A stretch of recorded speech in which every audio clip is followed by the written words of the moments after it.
the design of planned attacks on buildings inside the U.S. and how operatives were directed to carry them out.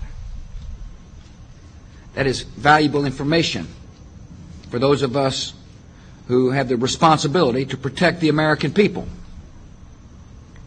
He told us the operatives had been instructed to ensure that the explosives went off at a point that was high enough to prevent people trapped above from escaping.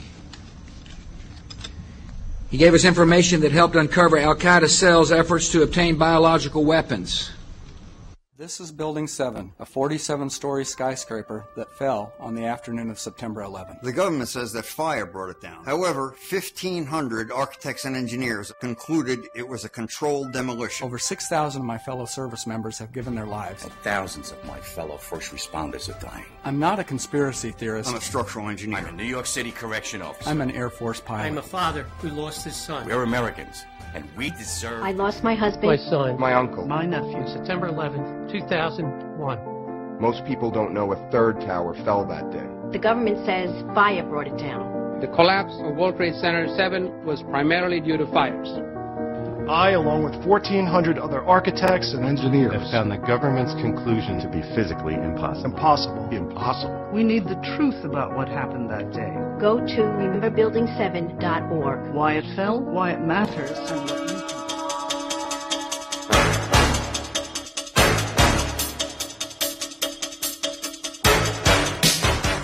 The name Amenemhet means Amen is the head.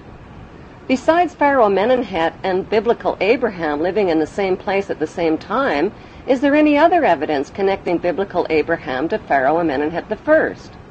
According to Egyptian history, Pharaoh Amenemhet I was not of royal blood, and his family origin is unknown.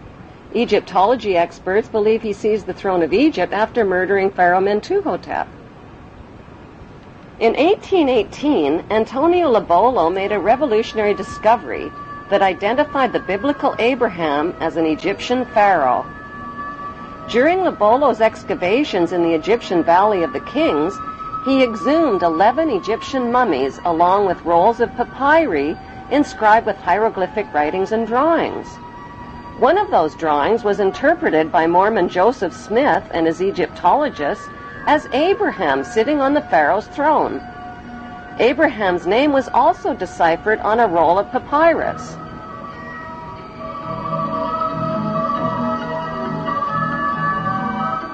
Joseph Smith published his controversial findings in the Book of Abraham in 1842 and was murdered 2 years later.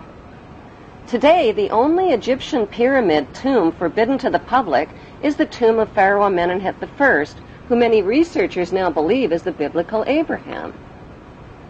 Why have Egyptologists never found the remains of Pharaoh Amenemhet I or of biblical Abraham?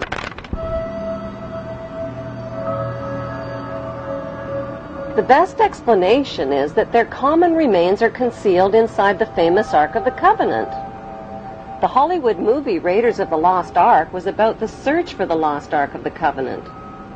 According to the Bible story, the tablets of the Ten Commandments given to Moses by God were stored inside the ark.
Egyptian artifacts tell the true story about what's really inside the Ark of the Covenant.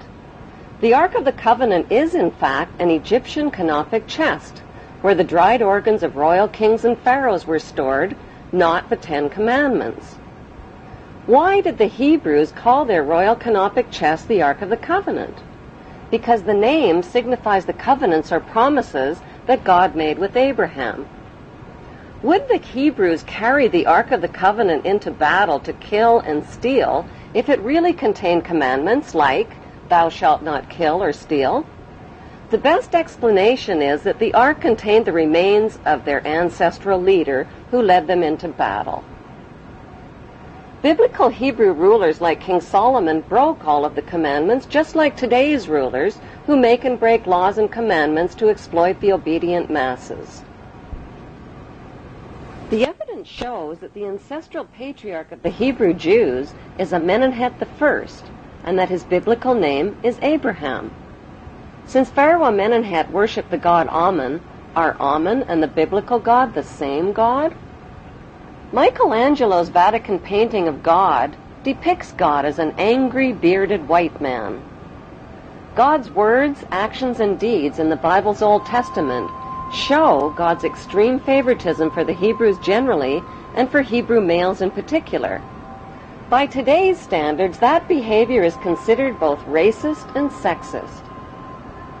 God admits to being a jealous God who approves of ritual human and animal sacrifice as proof that he is obeyed and worshipped above all other gods. He terrorizes, punishes, and kills the enemies of the Hebrews.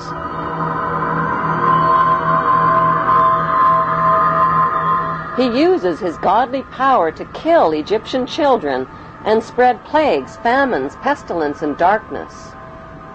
He magically turns staffs into deadly venomous snakes and turns the Nile River into blood.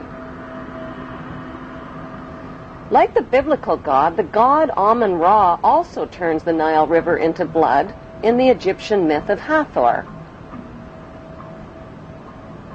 The Bible God's opinion of humanity is that all human beings are sinful children who are all born into sin. Since his words and deeds describe an angry, violent, and jealous God, are the biblical God and the ancient Egyptian god Amun, whose name is repeated over and over in the Bible, one and the same God? What is an Egyptian pyramid and the eye of the Egyptian god Horus doing on the American $1 bill? Why have Washington, London, and the Vatican erected towering obelisk monuments honoring the pagan Egyptian god Amun-Ra? In the next Bible episode, Abraham's son Isaac, who Abraham almost stabbed to death, grows up to father twin boys named Jacob and Esau. A murderous rivalry develops between the twins, and Jacob flees to a place known today as Bethel in Israel. He lays his head down to rest on a large, smooth stone and dreams of a stairway reaching to heaven like a ladder. The stairway in Jacob's dream describes the step pyramids built by Egyptian pharaohs like ladders reaching to heaven. The symbolic stone where the Hebrew Jacob laid his head thousands of years ago in Bethel is alternately called the Stone of Jacob, the Stone of Destiny, and the Stone of Scone. Today, the symbolic stone can be found underneath the British throne chair on top of the symbolic step pyramid where the Queen and other British monarchs have been crowned. The battered oak coronation throne, on which every English monarch has been crowned, is built over the Stone of Scone. As the Bible story continues, God promises Jacob that a nation and a company of nations shall come from him, and kings will spring from him. Jacob marries 2 of his girl cousins and fathers 12 sons. As Jacob ages, Joseph becomes his favorite son, and Dan becomes his venomous son.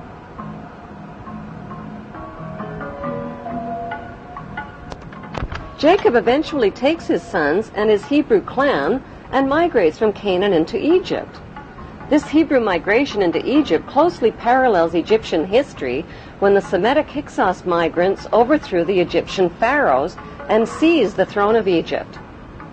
One of the Semitic Hyksos leaders who became king of Egypt was Yakuber, Since Yakuber is the Aramean name for Jacob, Egyptology experts interpret this as factual evidence that the biblical Jacob and the Hyksos king Yakuber were one and the same. Historical records show that the Semitic Hyksos kings ruled Egypt for over 100 years.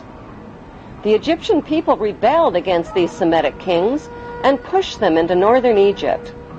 By 1500 BC, a peace agreement was reached between the Egyptians and the Semitic Hyksos, which allowed the Hyksos people to leave Egypt peaceably and move to Palestine and Jerusalem in the Egyptian-controlled land of Canaan. Their gradual and peaceful migration closely matches the Bible story of the Semitic Hebrew exodus from Egypt into Canaan in 1447 BC.